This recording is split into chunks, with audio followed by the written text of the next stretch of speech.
Hello Internet, Jesus loves you. My name is Cody and this is the Christian News Show we're doing on Mondays, Wednesdays, and Fridays when I am able to as of right now because the summer has been crazy busy. I know for some of you, me telling you guys that I'm super busy is probably really annoying, but we have a few new subscribers, so welcome to you guys, and so I'm just kind of letting them know what's going on. And from that, we go into a couple of things that aren't really news, but the things that I think you should know about. First off, in my last video, I told you guys to check out The Leftovers TV show on HBO. Something that I did not think about when I told you guys to watch it is that it is an HBO show. Just like any other HBO show, there is sex and violence and cursing, and I just know that a few of my viewers are a little bit sensitive to that and don't want to see that kind of stuff. So I've only seen the first episode so far, but it is not a Christian show.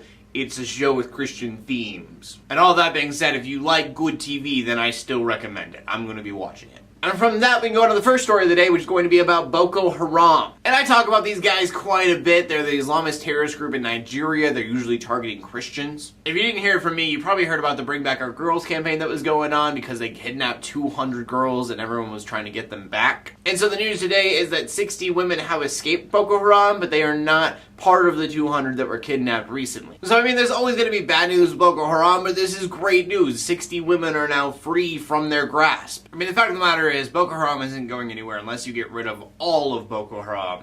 And so these victories are actually really huge. But that being said, do continue to keep your prayers out for people fighting against Boko Haram and who are having to suffer because of them. And with that, we can go on to the next story of the day. You wouldn't think it'd be a bad thing to put your religion on a resume, but it might actually be affecting you way more than you think. And this is for anybody who is religious in any way, whether it be Christian, Muslim, what have you. And actually, Christianity has the least amount of discrimination with all of this, but according to a study in Connecticut, writing down your religion in any way on your resume actually makes you 26% less likely to get hired. Now, as I said, Christianity is not really getting as much discrimination with all of this, but the religions that not as many people know about are definitely at higher risk. In fact, they went and made up a religion for this study and wrote that down on some resumes, and that got even 13% more of a chance of not getting hired at all. So I just thought this was really interesting. I think it helps people a little bit. Unless you're trying to get like a Christian job and you're a Christian, then obviously that might be a smart thing to do. But if your job has nothing to do with your religion, then you might want to just keep it off in general, even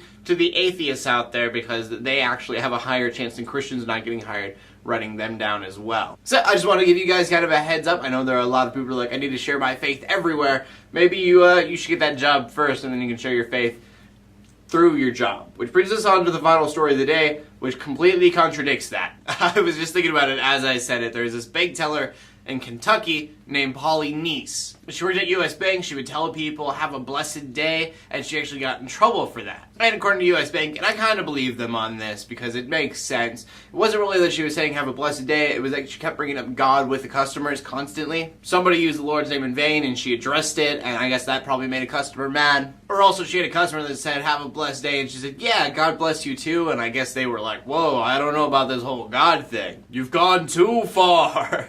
And then I guess she complained to a manager, and I don't know what the manager said, but she replied, well, I might as well just start going back to saying have a blessed day to people. And it was a joke, but she was fired the next day. And part of me is with U.S. Bank because I understand that she was probably being obnoxious about it. It's one of those things where it is a Christian news story, so it probably has a Christian bias, and I'm sure they had a pretty good reason. But the thing that I did have a problem with was that they said, we are an ethical company, and that is not an ethical thing to do. And so it kind of turns into the political correctness of not being able to say Merry Christmas in a commercial setting. I just don't understand how it's unethical for someone to literally be saying, I believe in God, and I hope that He blesses you. I don't see how that's unethical. Like, thank you. I appreciate your goodwill towards me. Like, I could see it being unethical if you were like, hey, I believe in God, you're going to hell. Have a great day. But beyond all that, we go to the question of the day, and the question of the day today is, do you believe that people should be able to share their faith within the workplace? Now, I do understand that you should not annoy the customers with it. I mean, that could be anything. If I was into technology